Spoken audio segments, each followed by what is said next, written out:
Hello అండి, welcome to my YouTube channel Padma's kitchen. Friends, ఈరోజు మన రెసిపీ వచ్చేసి కాకరకాయ టమాటో కర్రీ అండి. ముందుగా కాకరకాయలు పైన చెక్కు తీసేసుకొని చిన్న ముక్కలుగా కట్ చేసి ఉప్పు కలిపి అరగంట సేపు నానబెట్టిన తర్వాత మళ్ళీ వాటర్ వేసి బాగా మ్యాష్ చేసి ఆ వాటర్ అంతా తీసేస్తే చేదు వెళ్ళిపోతుందండి.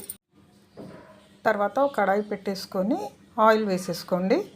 ఈ ఆయిల్లో ఈ కాకరకాయ ముక్కలన్నీ ఇలా ఎర్రగా అయ్యేంత వరకు వేయించుకోవాలండి. కొంచెం హై ఫ్లేమ్లోనే పెట్టి వేయించుకుంటే కాకరకాయలు తొందరగా వేగిపోతాయి. ఈ కాకరకాయ ముక్కలు వేగిన తర్వాత ఒక పెద్ద ఉల్లిపాయని ఇలా సన్న ముక్కలుగా కట్ చేసి కాకరకాయకి యాడ్ చేసి బాగా వేయించుకోవాలండి. ట్రాన్స్పరెంట్ అయ్యేంత వరకు వేయించుకోవాలి.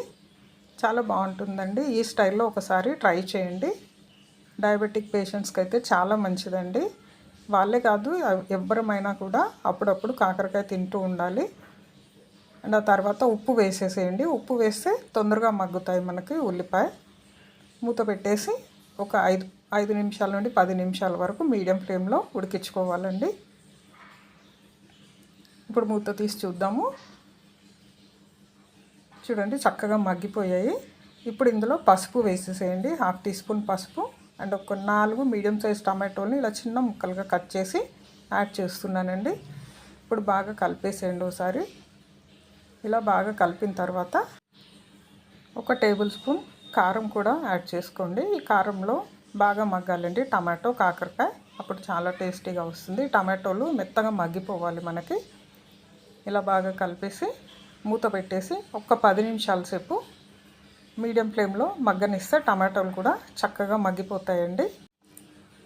ఈ కాకరకాయ కూర మా ఫ్రెండ్ ఒక ఆవిడ చేశారండి వాళ్ళ ఇంట్లో. సరే, మనం కూడా ట్రై చేసి యూట్యూబ్లో పెడదామన్నట్టు నేను మీ అందరితో షేర్ చేసుకుంటున్నాను.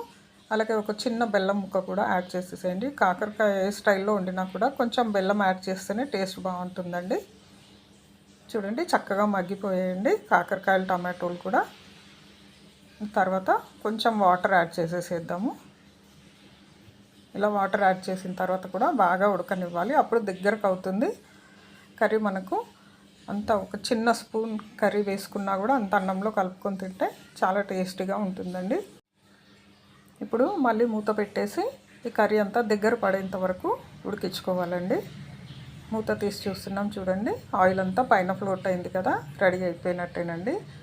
ఒక 1/2 టీ స్పూన్ జీలకర్ర మెంతుల పొడి అండ్ ఒక టేబుల్ స్పూన్ ధనియాల పొడి కూడా యాడ్ చేయండి. ధనియాల పొడితోటే చాలా టేస్టీగా ఉంటుందండి కర్రీ. తప్పకుండా యాడ్ చేసుకోండి ఇవి రెండు, అండ్ హెల్త్కి కూడా మంచివండి.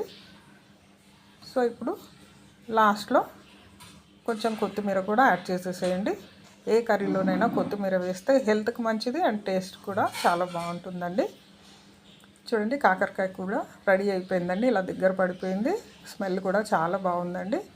సో ఫ్రెండ్స్, ఈ వీడియో కనుక మీకు నచ్చితే నా వీడియోకు లైక్ చేయండి. ఈ వీడియోని మీ ఫ్రెండ్స్ అండ్ రిలేటివ్స్తో షేర్ చేసుకోండి. అండ్ నా ఛానల్ని సబ్స్క్రైబ్ చేసుకొని నాకు సపోర్ట్ చేయండి ఫ్రెండ్స్. మళ్ళీ ఇంకో మంచి కుకింగ్ వీడియోతో మీ ముందు అంటానండి. అంతవరకు బాయ్.